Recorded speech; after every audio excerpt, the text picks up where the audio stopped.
given the fact that eugenics was such a dominant, cutting-edge science in the first 3 decades of the 20th century, it's not surprising that it appealed to American artists and writers, filmmakers that wanted to translate eugenic anxieties into their art.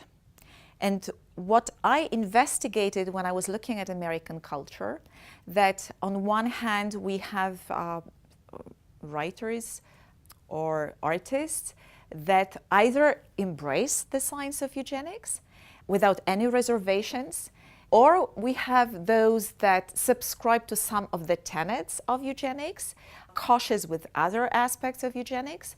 We have also those that totally refute the science of eugenics, anticipating the consequences of eugenic thinking.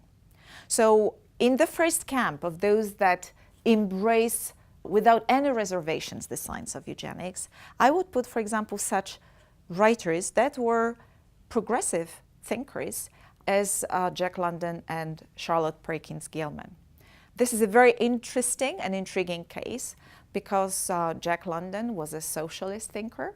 He identified not only with the socialist thought, but also with Marxism. He was considered to be progressive. He was troubled by the social stratification in the society. He was troubled by poverty that he could observe. And he believed that if he adopts eugenic social Darwinist type of thinking into his work, that he would provide a kind of a recipe for the future better society.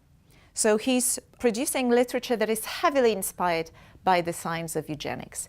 And for example, in his early Campton Ways letters, he's promoting the science of eugenics, arguing that traditional notion of a romantic love that leads to marriage, that should be discredited. That now this is the time for a new scientific way of thinking about marriage and marital choices. That we should take responsibility for our marital choices and mate with those that, rather than diluting race characteristics, they would promote the development of best racial stock.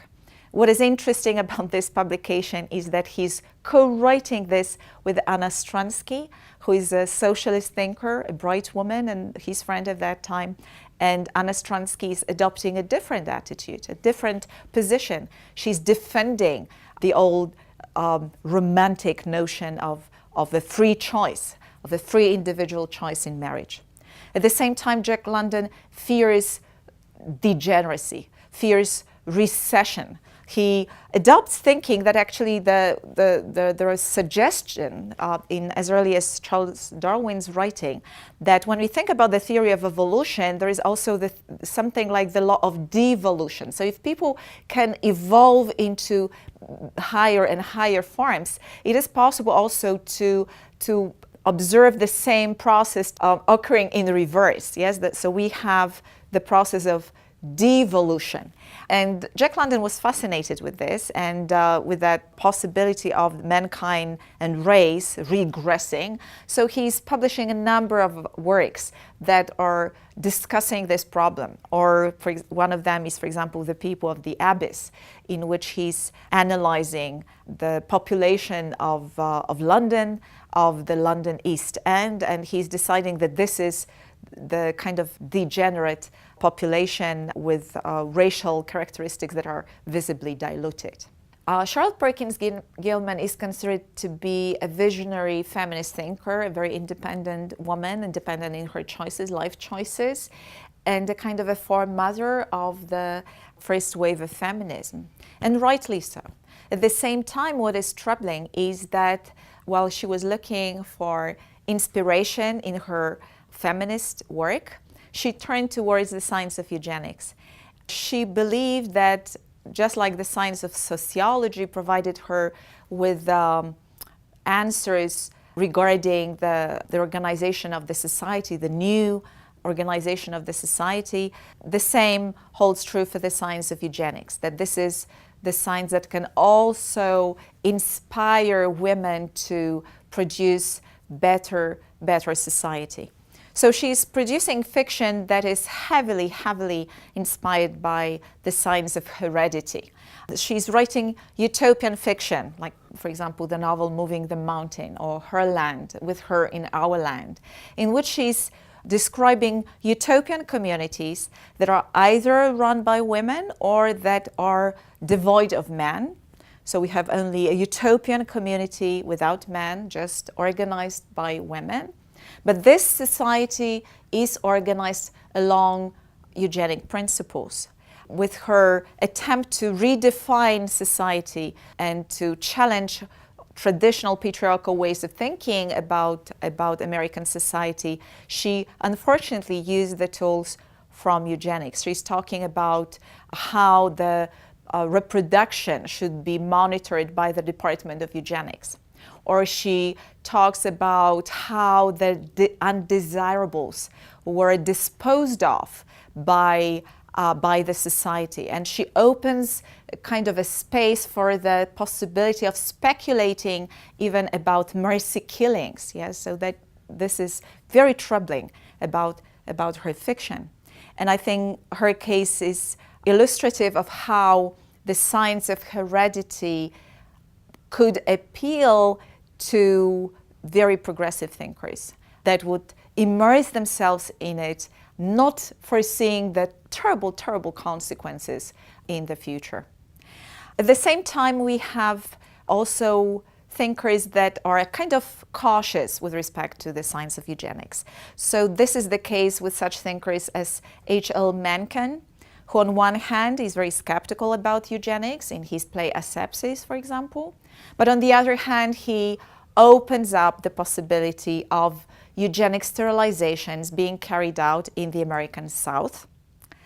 We have thinkers such as Francis Scott Fitzgerald, who on one hand is extremely critical of eugenics attempting to control reproductive choices, and eugenics talking about eugenic marriages. And in his youthful production, when he's a student at Princeton, he's writing a triangle play, 5-5-Fi-Fi, which is informed by his theories of eugenics. This is on one hand. But on the other hand, in the 1930s, Francis Scott Fitzgerald also is expressing his fears of the new immigration, his nativist theories. So at the same time, we have a very interesting case of Ernest Hemingway, who is also critical with respect to eugenics in one of his early publications, that is in his satirical novella, and this is entitled Torrents of Spring, in which he's addressing the eugenic Bible. And this is Madison's Grant, The Passing of a Great Race, the book that was very influential with American eugenicists in the 1920s, and that was translated into Germany, one of the favorite books read by Hitler. Now, Ernest Hemingway is critical. He produces the satire in which he exposes the shortcomings of eugenic thinking, but at the same time, in his later publications, we can see Hemingway's anxieties regarding what I would identify as eugenic masculinity.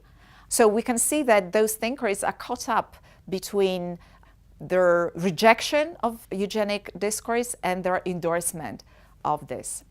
We have eugenic films that are being produced by Hollywood, and I would divide them into two stages. The first stage, this is the second decade of the 20th century. We have the era of silent Hollywood, when we have heavily didactic films with explicitly eugenic titles such as Heredity, The Sin of Heredity, The Escape, Where Are My Children, Black Stork. These are all film productions that are produced with an intention of disseminating the gospel of eugenics. They are warning against wrong choices in marriage. They are warning against that hereditary taint.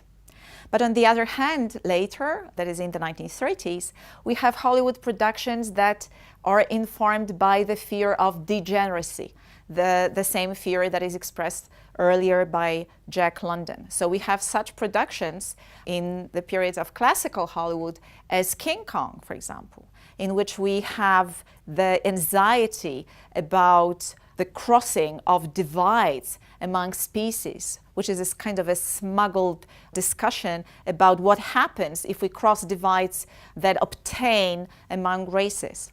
We have such productions as Dr. Jekyll and Mr. Hyde, yes, so the adaptation of the novel of Stevenson, in which 1932 production, we have the Dr. Jekyll, when he's transformed into the beast, he takes on the racial characteristics, and he resembles a black man. So these are the films from the 1930s that talk about the fear of one race becoming the other race. Yes? So those productions express anxieties about the possibility of racial characteristics being diluted. And what we see at that period is that the sustained opposition to eugenics is very difficult to find. We have thinkers such as Franz Boas, who developed their own school of anthropology. They oppose the science of eugenics, but still, there is that kind of hesitancy or maybe resentment when we talk about the 1920s or the 1930s to refute the science of eugenics. We have the discussions about the debate about maybe eugenics and the worth of eugenics in culture that is being carried out in the American Mercury in the late 1920s, early 1930s. But other than that, there is no sustained critique of eugenics in the United States. So the question is, what happens if we have such a powerful discourse that dominates every sphere of human life, that dominates every corner of science? How can we oppose such a powerful discourse? And looking at the American culture and science of that period, that is examining production, intellectual production of the 1920s and the 1930s, I identified the genre of anti-eugenic satire. That is the satire that is composed with an intention to challenge eugenic thinking. And here I would like to focus especially on Hollywood productions. And along with those eugenic films, we have the anti-eugenic films that are being produced as early as 1914, 1915. We have films such as Nell's Eugenic Wedding, which is a satire on the whole idea of, best marital choices. Snakeville's Eugenic Wedding, this is another production. In the later period, we have film productions by, for example, Charlie Chaplin, who identifies himself against the discourse of eugenics. He is very much aware of the power of eugenics in the Anglo-Saxon world, both through the scant education that he received in his mother England and also while he was living in the States, when he informed himself by reading various types of literature. He knows how pervasive and important the language and the rhetoric of eugenics is. However, he feels that this doesn't go with his own pedigree. He's coming from the dysfunctional, so-called dysfunctional family, with his mother being the mother of two sons born out of wedlock. It doesn't work for Charlie Chaplin. There is speculation about his brother having possibly the father that is a Jew, something that works against the idea of racial purity for Charlie Chaplin. His father was an alcoholic, and he died because of his addiction. So in light of eugenic theories, he was representative of a racial degenerate. So Charlie Chaplin, when he makes his own production, that happens really fairly quickly when he gets to the United States, he's responsible for the whole production of his films. He is making a number of films that are heavily satirical, and they focus on certain aspects of eugenics. So we have such productions as The Immigrant, for example, which addresses the fear and the anxiety over those undesirables coming to the United States. We have such productions as The Cure, which ridicules the popularity of the fitness movement, physical fitness movement, the dietary movement. That particular film, in my reading, is a satire on extremely important and influential sanatorium in Battle Creek, Michigan, that is being headed by Dr. Kellogg's, one of the leading eugenicists of that time. We have another interesting film, and this is Dog's Life, in which Charlie Chaplin, in a flippant manner, talks about reproductive choices. He talks about purity, racial purity, and one of his major characters in this particular production is a dog that is a mongrel. That's very important for this film. Charlie Chaplin is fairly consistent throughout his career in Hollywood, while choosing the discourse of eugenics as a target of his criticism. And I would say that he's the great dictator that is being filmed in the 1940s as a response to the situation in Europe and Nazi Germany, is a consequence of his trajectory of being critical with respect to the science of eugenics.